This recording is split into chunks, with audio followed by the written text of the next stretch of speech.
Some of the most damaging and deceptive phrases commonly used by narcissists, psychopaths, to control, confuse, destabilize, and destroy you don't sound toxic at all. In fact, they come across as reasonable, helpful, and even caring at the surface level, just as they strategically framed them to do. But what makes the 9 phrases that we are about to break down exceptionally insidious stems from how they turn gaslighting and guilt tripping into a double-edged sword.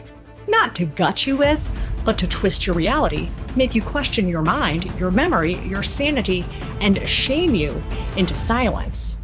And the sneakiest part of it all is how they spin your words into proof that you're the problem. This is plain and simply manipulative brain fuckery at its finest. So on that note, let's begin our psychological breakdown of the 9 phrases. With the first runner-up, you're just trying to make me look like the bad one. Or, I guess I just can't say anything around you. I'll just keep my mouth shut. Translation: your having boundaries or opinions don't fly in fantasy land, so I'm gonna guilt trip you until you drop that shit like a bad habit. The main purpose of this tactic is to force you to defend your reaction by flipping the script on its head, making you the problem for having the nerve to call out whatever crappy thing they did, deliberately trying to make you feel malicious for stating facts or asking for clarity so they can escape having to explain or acknowledging their piss-poor behavior. Using the combination of gaslighting you into believing that your reaction was not only irrational, but unreasonable for you to have even had brought up, and making you feel like you're the one being oppressive and controlling, so that your guilt becomes a gag that they can silence you with. These tactics create shame reversal, so now they become the wounded party, and you feel like you're being malicious for calling out their malevolence, so that they can carry on pretending like they have to walk on eggshells and self-censor what they say to avoid conflicts with you. Often results in your apologizing for abso-fucking-lutely nothing in efforts to ease the tension, as it triggers your desire to repair the emotional rupture. And the long-term benefit for them is that after repeated exposure of using these lines, you'll eventually avoid bringing them up, as the self-doubt created by this guilt trip makes you feel like a jerk for even thinking about it. If you stop speaking up, then they never have to stop crossing the line and are free to carry on with behaving like a two-faced, double-standard douchebag all they want. Phrase 2. It was just a joke. I didn't mean it like that. Why do you always have to be so pessimistic? Gosh, you are just too sensitive. Translation: your pain is an inconvenience to me, and if you dare to express it, I'm going to put you back in your place. The purpose of this one is to make you question your emotional state, as well as, just like the last one, another strategy designed to make you feel bad for speaking up or having feelings at all. As this message isn't just that you're wrong, it's you're wrong for feeling this way, and converts the conflict from their behavioral issue into your character flaw from your response, gaslighting you into thinking that you've exaggerated their tone, intentions, or meaning of their words, guilt-tripping you into feeling like you're too emotionally unstable and too sensitive to even handle a joke. Using these to create the following objectives: undermine your emotional intuition through the injection of self-doubt in efforts to destabilize your instincts and make you question your intuition, to prevent you from being able to detect when something feels off, attacking your perception of reality by claiming you're always so pessimistic or that you're too sensitive, causing you to begin second-guessing yourself, and after repeated exposure to this tactic, you become conditioned to withhold your reactions. Eventually, you stop speaking up. Not because the behavior isn't wrong, but because you've been manipulated into believing that your discomfort and your emotional sensitivity is the problem, not the cruel, demeaning remarks they hurled at your head, allowing them to dictate which feelings are acceptable and which aren't, and is nothing more than a psychological territory marking. You're only allowed to feel what they allow you to feel. And why this works so well is that it exploits your empathy and creates cognitive dissonance. So you're racking your brain trying to make sense of whether or not you really are a pessimist or overly sensitive. These prolonged states of being in cognitive dissonance slowly erode your autonomy and disables your ability to trust your own judgment. Moving right along to phase 3. Wow, this is how you're going to treat me after all I've sacrificed for you? Good luck finding someone else to support you. Translation, I own your ass. Your pain means nada.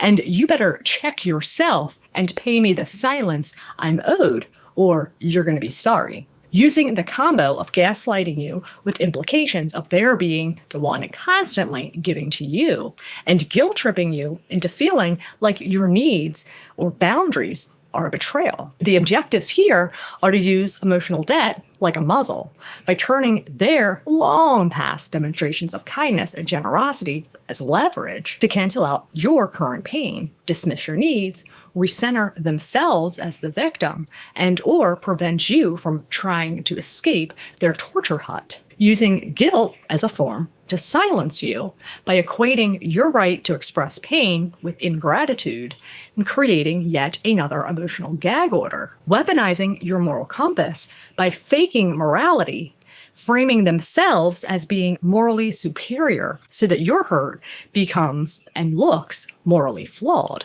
Being upset comes off as you being selfish. Your having boundaries gets turned into you're being an ingrate and cruel for not letting them keep their power and control over you unchecked. And why this works is because it rewrites the narrative. They're no longer the person who hurt you.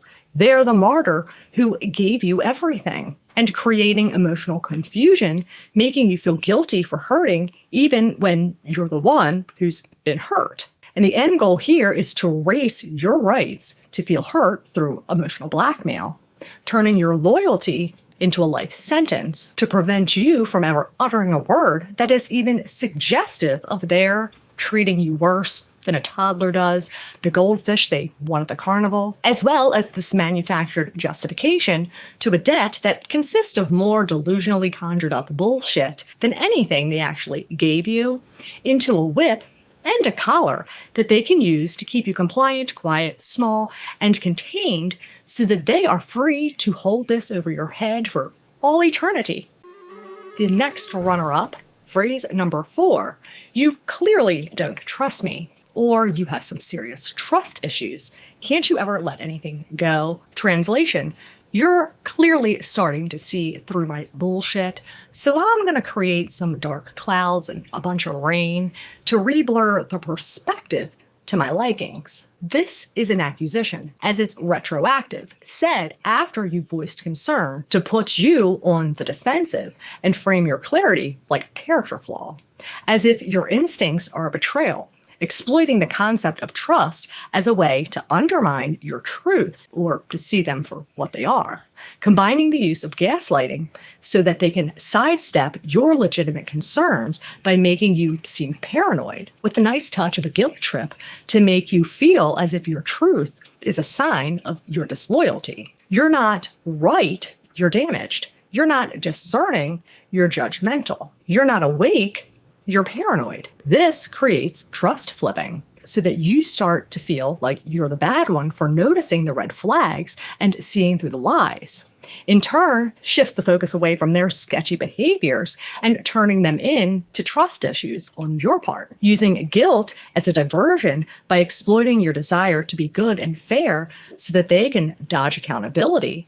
As you begin to question if you're the one projecting or if you are actually being unfair and that perhaps maybe your wants are outlandish or selfish. And why this works is because it hijacks your moral compass, teaching you that trusting yourself is betraying them. Turning your vigilance into self-doubt allows them to cross more lines undetected. The end goal is to make your clarity feel like a defect and to undermine your gut instincts, making your intelligence work against you and redirecting the attention away from what they did towards what's wrong with you for noticing it, using shame and deflection so that you hand over your boundaries and discredit your own truth as a way for you to prove that you're not damaged. Off to phrase 5, don't you trust me? Which sounds much like phrase 4, but serves a totally different purpose and has an entirely different function, as this one is proactive and is an attempt to short-circuit your reasoning with emotional guilt through pressure and coercion. They aren't really asking you a question. They are giving you a loaded ultimatum and pressuring you into compliance, using guilt and shame to pressure you into agreement and gaslight you into invalidating your perception in attempt to get you to override your boundary or to cloud your decision-making process by using your desire to preserve harmony and want to avoid conflict so that they can manipulate you into saying yes to whatever it was that they knew that you likely wouldn't have agreed to just moments before. Phrase 6, I just want what's best for you. Translation, if you don't accept my control, you're not valuing my power and domination. So I'm going to go ahead and manhandle you into submission and make you self-sacrifice, then I'll call it love. This is one of the most covertly dangerous manipulation tactics that they use, disguising control as concern and masking it with care, weaponizing the language of love and connection so that they can gain domination, turning concern into a justification for control, and your resistance into proof that you're irrational, self-destructive, or incapable of independent judgment, by causing you to undermine your autonomy through disempowerment that is framed as protection. But obviously, they don't just come right out and say it. They just imply that you're incapable of making wise choices on your own, using prettier terms so it feels like a warm hug rather than a noose. Over time, your decision-making becomes outsourced to them, using love framing to trigger your guilt. This tactic plays on the social script that love equals self-sacrifice. So when you push back, it doesn't look like independence, it looks like betrayal. You're made to feel selfish for wanting autonomy, creating this covert power hierarchy where they position themselves as the protector and you as the naive dependent, casting you with the narrative of someone who needs guidance, oversight, and constant correction. And they'll remind you that it's only because they care, conditioning you to doubt your inner voice. And the longer this tactic is used, the more your gut instincts get overridden. You stop asking, what do they want? And start asking, what would they think is best? That is not love. That's controlling, diminishing, disempowering indoctrination. Making our way close to the home stretch with phase number 7. You used to be fun. You've changed, or you're not the same person that I fell in love with. Translation, you used to tolerate my behavior. Now you're becoming a bit of a threat and getting harder to control. So let me go ahead and fix that for you. Okay? Why this one is so manipulative is that it shames you for maturing, standing up for yourself, or having independence. The strategy is to punish your independence by rewarding your submission, using emotional regression traps and guilting you for showing signs of any growth, by making them feel like a betrayal, especially if they are starting to lose their grip of control over you. And how this works is through identity manipulation. They begin to rewrite your identity by associating change with loss. If you're not fun anymore, then maybe growth is a bad thing. Or if you're not like you used to be, then maybe you've become the problem. They plant doubt around your evolution and showing independence to pull you back into your old, more controllable self, turning your shame into emotional compliance. The old you didn't mind when they did that. You used to laugh at my jokes. Now you're just uptight. But they aren't mourning you. They're mourning the power that they had over you, emotionally blackmailing you with these subtle threats to let you know if you continue changing, they're going to continue to withhold affection, attention, and validation. If you want to keep the peace, you're going to have to go ahead and start shrinking again. Growth and independence start to feel unsafe, creating this sense of dependency on them so that you feel like you need them for survival. And why this works so well is because it exploits your desire to be liked, even by those who are harming you, reframing your self-respect and autonomy to feel like selfishness and disrespect. And the end goal here is simply to reverse your evolution, convincing you that you must abandon who you are to keep their approval, because they do not want a partner, a friend, or an equal. What they want is a puppet that will do as they command, and after they devalue, thanks them for it. Almost to the home plate with phrase number 8. I'm just going to be honest. Translation: I'm going to use truth as a shield to insult or diminish you without consequence. Why this is so manipulative is that honesty is used as a weapon, but this has not a speck of honesty within it. But well, that's no shocker there. This one is to control, humiliate, undermine your confidence using the disguise of candor and weaponizing honesty to shift the power dynamic, using truth as authority, because by preempting the statement with "I'm being honest," they frame themselves as the truth teller, someone brave enough to say what no one else will. But it is not bravery, it is an invisible setup, that they're laying the groundwork to say something damaging while positioning themselves as noble for doing so, disguising cruelty as a virtue so that they can say something demeaning, degrading, and dismissive, and then hide behind the "I'm just being honest." Disarming you through preemptive framing subtly manipulates your brain to expect what follows must be valuable, valid, or insightful. So even when it stings or devalues you, part of you hesitates to reject it because they framed it as the truth. And that moment of hesitation, that's where the damage lands. Recasting themselves as the victim of their own integrity. If confronted, they'll double down. I didn't want to say it, but I had to. I'm just trying to be real. They make themselves the reluctant truth bearer, and you the irrational one for not appreciating their honesty, eroding your self-worth in the name of feedback. This is a form of covert character assassination, especially when it is repeated over time. Each honest opinion chips away at your confidence while being framed as like they were doing you a favor, and eventually start to believe that maybe they're right.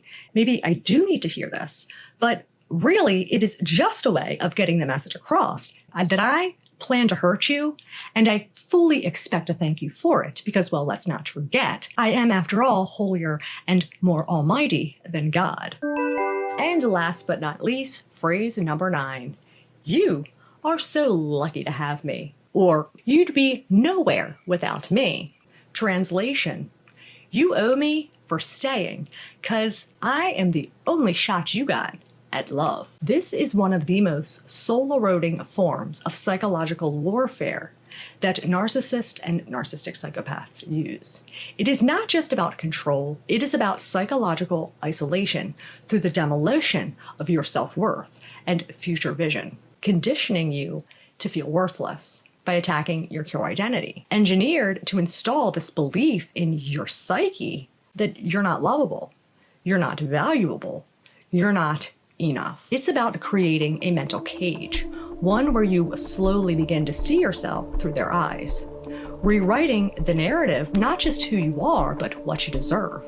And once this belief takes hold, you don't just feel unworthy, you start to believe that the pain, the neglect, the mistreatment is what you should expect, and that this must be what love looks like for someone like you. This is one of the reasons you stay. It's not because you don't see the abuse, but because you believe that you deserve it. Destroys future hope, isolating you through invalidation. By telling you no one else would want you, they cut you off from your sense of possibility. There's no one better. You'd be alone forever. This isolates you mentally, emotionally, and existentially. Even when you're physically surrounded by people, you feel trapped, unwanted, and alone. Converts dependency into submission. And once hope is gone, your only option feels like them. They become the source of your pain and the only escape from your fear of abandonment, creating trauma bond where you cling tighter to the one destroying you. When they say, put up with you, they flip the script. You're no longer the victim, you're the burden. Now they're the martyr for staying, and you feel indebted to them just for their presence. The hidden message behind these words is that you are so fundamentally unlovable that my abuse should be seen as mercy. Over time, and through the repetition of throwing these lines around and using these phrases on you, they teach you to stop seeking resolution. They mute you into silence, get you to believe that you are broken beyond repair. They train you to overlook their cruelty by making you feel like the problem, that your emotional response is the issue, not what they have done to make you respond in such a way. You're not allowed to have feelings or take up space, as there is only room for one, and that one is undoubtedly theirs truly. It steals your moral credibility and forces you to defend not just your position, but your character, so that you start questioning if you're the narcissist while they continue to stake the claim of the moral high ground, as they somehow fictitiously perceive treating others with such inhumanity, unjustness, and being vindictive, conniving, and malevolent somehow equates to their being more saintly than Christ. But well, most of you can probably guess what my opinion on this is. Fuck them and fuck that. You are worth and deserve so much more. If you pick up on someone repeatedly using these phrases and lines on you, it is not a misunderstanding. It is not miscommunication, and it is not a coincidence. They are strategically and methodically trying to keep you in a mental state of confusion. The best thing that you can do is tell them that they can go gaslight this, pack yo shit, and get the hell out of Dodge. Fight for you, because that person is worth fighting for. Love yourself enough to be free. Focus on you. Fuck the narcissist.